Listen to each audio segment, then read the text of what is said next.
بسم اللہ الرحمن الرحیم۔ امید کرتا ہوں آپ خیریت سے ہوں گے۔ موجودہ سیلابی صورتحال کے بارے میں مختصر بات کروں گا، برائے کرم میری بات آخر تک ضرور سنیے گا۔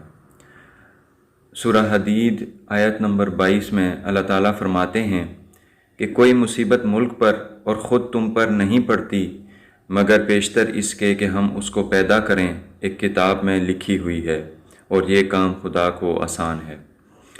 ویسے تو یہ چیز ہمارے ایمان کا حصہ ہے کہ اس چیز پہ بلیو کرنا کہ کوئی بھی چیز اللہ تعالیٰ کی اجازت کے بغیر اس دنیا میں رونما نہیں ہوتی۔